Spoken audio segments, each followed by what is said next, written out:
about that. Me, I think relationships are wonderful.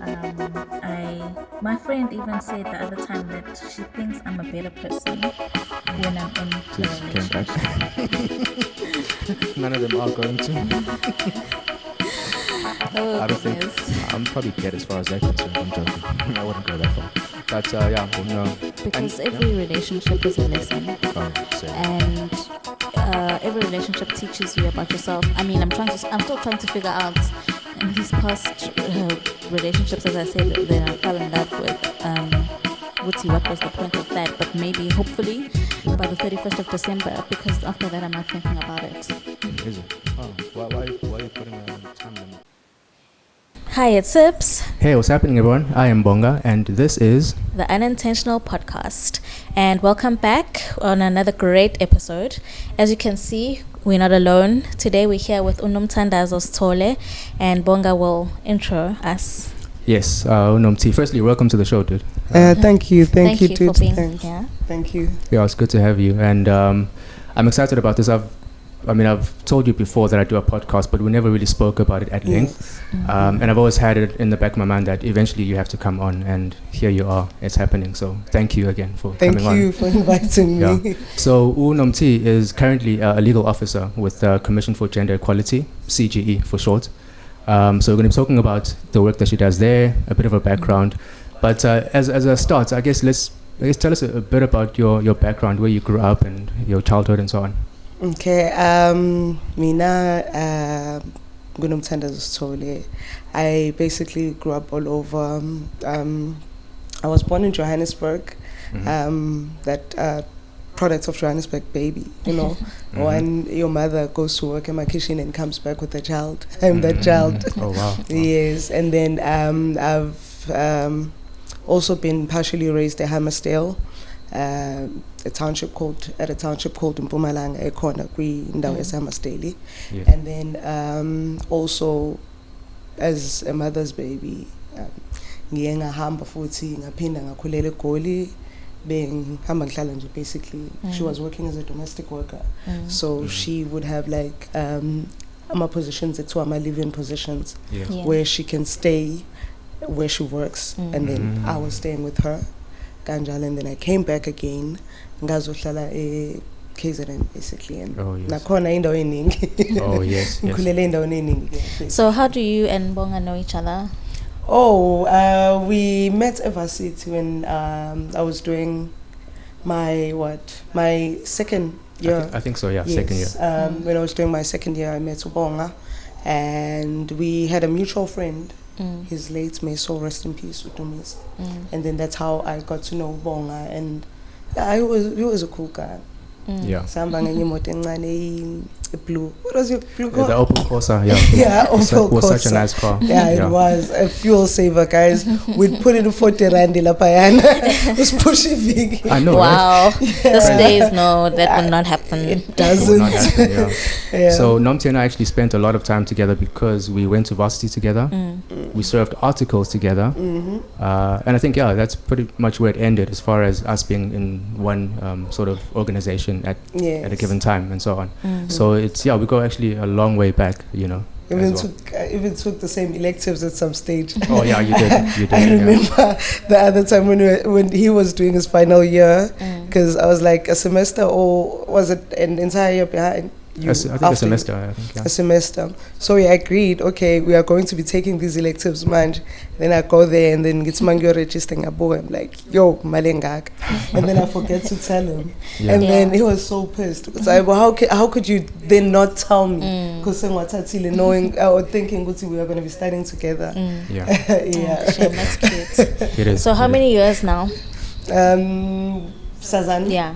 Sazana nini around I'd say 2013. 2013. Yeah. So it's been about 10 10 years. Oh my God, 10 years. Yeah. Crazy. It's like an entire decade. Yeah. It is. Wow. It is. Yeah. So today we're going to be talking mostly about, career and personal development. What made you choose law? It came from a place of passion. I wanted to understand how the legal system works, and I wanted to be in a position whereby I can also help people who are vulnerable, who cannot easily access umthetho legally. I just wanted to be useful when I grow up. So can you tell us a bit about the Gender Commission and how exactly it works? Oh, okay. At the Commission for Gender Equality, I'm the legal officer responsible for the province of KwaZulu-Natal. So, Commission for Gender Equality, CGE, as Bonga has said, is a Chapter 9 institution established in terms of the Constitution to basically protect democracy. Okay. Various Chapter 9 institutions were established, Yes.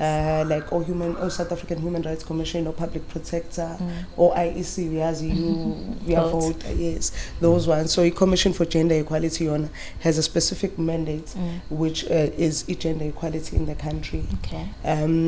So we are basically protecting and promoting the attainment of gender equality in the country. Okay. And on a day-to-day basis, or maybe not that specific, but like generally, what do you deal with in your office? Well, as a legal officer at the commission, I get responsible for izinto ezimbalwa. It's not just at provincial level. Let me start at national level. At national level, we have systemic investigations, and we also have transformation hearings. Systemic investigations are where we identify systemic issues which are gender related, where we have identified those, and then we investigate those issues.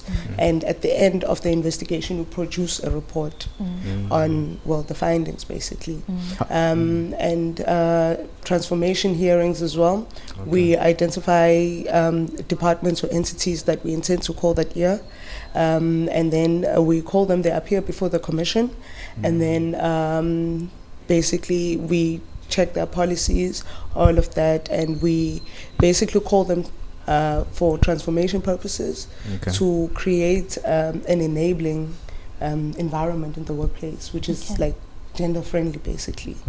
Very interesting. And how do these cases, investigations come to your attention? Well, we receive, we have a broad mandate. It includes receiving complaints. That was just at national level. Now, provincially, I receive complaints from various members of the public or entities where there are allegations which are gender related, which need to be investigated, or even we start cases on an own accord basis, where we initiate investigations and investigate them basically to arrive at a decision. Like say you have a problem because you are not being allowed to have access to land on the basis that no, you are female, right?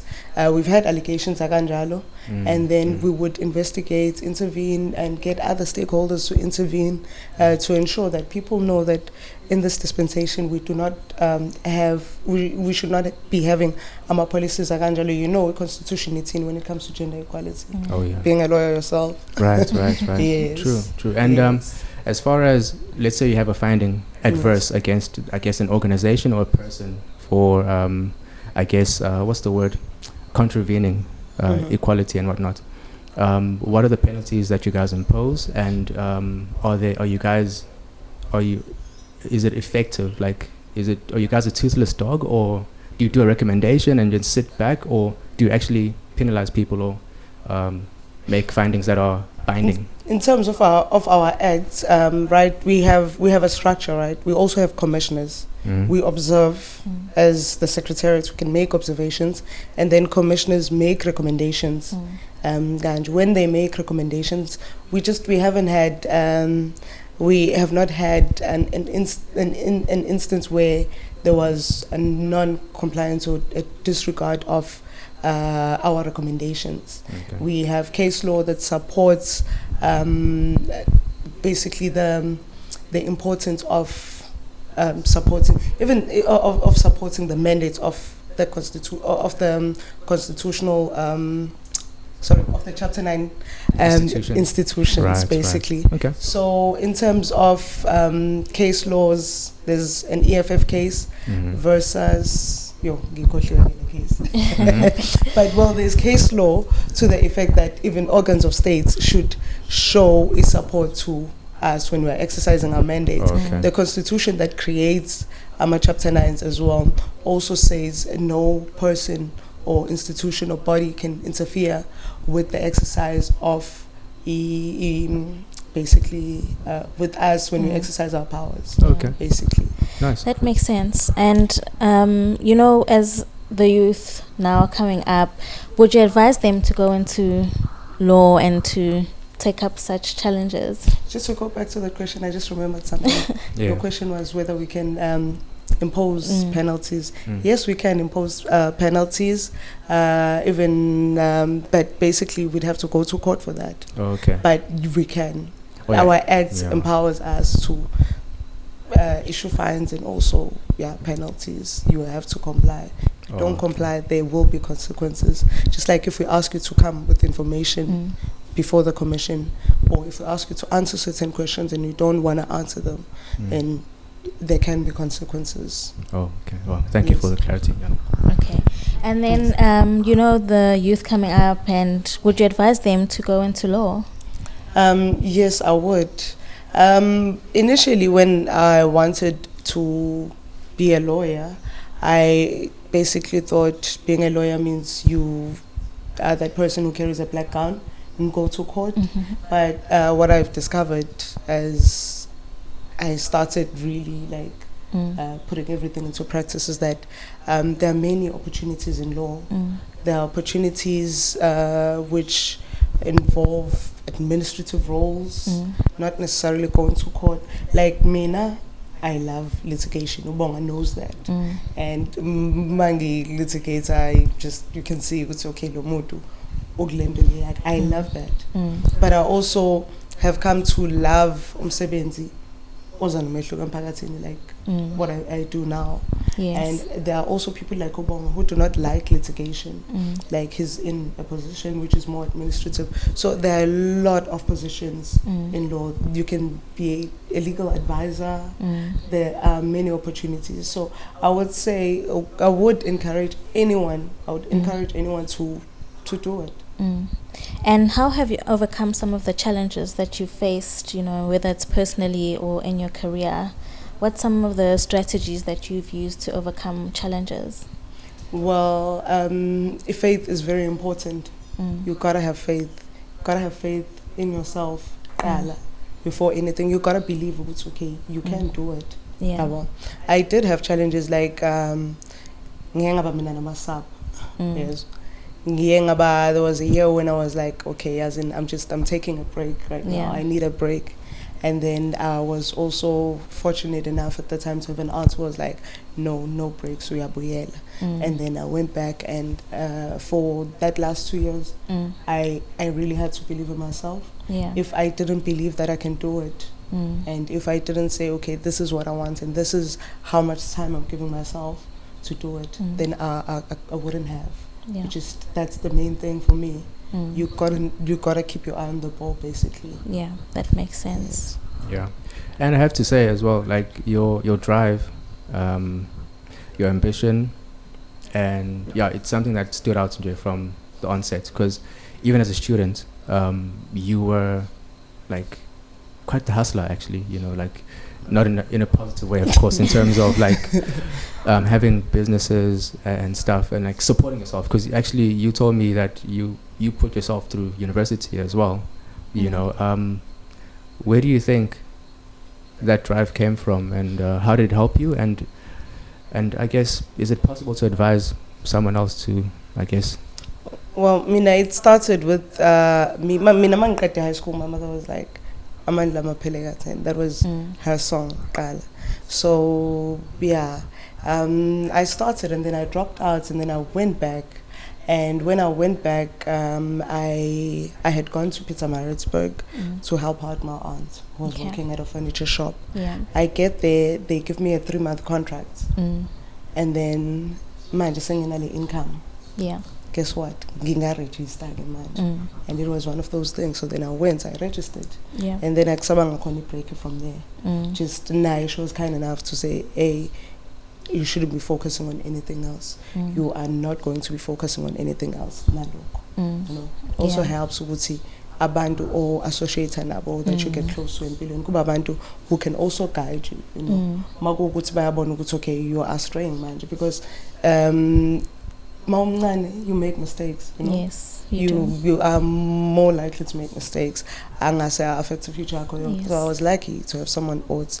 And then and so far as Granai business, I started Lapo. I was helping her out.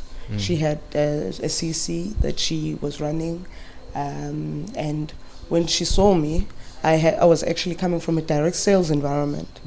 There was this makeup about Victoria Jackson makeup. I was promoting it. Basically, I was a distributor. Yeah, but it was on a full-time basis, and she was able to sit me down and be like, "Yamonale, okay, what is it that you want? You want a company? Come, I'll register one for you." Yeah. But then, what happened is I came to PMB. I ran a company, and then. She registered a cooperative, which I ran as well. Now, okay, when you met me, I wasn't working, right? But I felt more like I had to at least be self-sustaining. And no contribution, you are not working. Just, that thing. Also comes from a place of self-love. Yes. Okay. So, what projects are you currently working on? I'll answer that from personal perspective, like from my personal life perspective. Currently I am enrolled, or I'm undertaking my studies in project management. It's a postgraduate diploma, and I'm doing it through Regent Business School. So how I chose it is, last year at work I was tasked with leading a team on one of our investigations, basically, where we would have had to produce a report at the end. And during that journey, I actually learned where I lacked in terms of coordination, in terms of leadership and all of that. And then I decided that this year, when the opportunity presented itself, I decided to apply and register for project management, basically. For anyone, basically, anywhere, in your personal life, in your career, one of the things that are vitally important is also being open to seeing where you lack and doing something about it, you know. Yes. Be open to learning. Student mentality is very important. I mean, I don't like books. Bonga likes books better than me, I promise you. I don't like books, and most people think I like books, which is not true.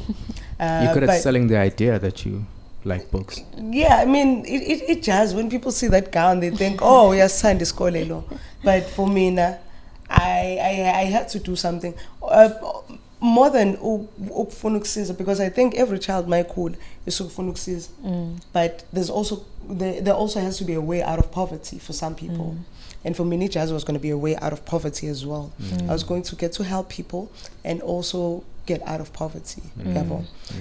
So I come, you know, Ekai. You've seen my home. He's seen it when even before it is what it is now. He's seen it. And today you're sitting in my house. So I had to come up with a plan. Also, Yes. I come from the kind of background where I'm actually the first person to go to university, which is the one thing which rather confuses people into thinking I like books just because in university and then completed. I had to, because I believe it's listening. I think that's very important, especially, you know, the youth of today, where they just want the fast life and the good life, but they don't know that it takes actually hard work and dedication and education to get there. Yes, I believe in that. You can, even if uzobani business, you can be a business person.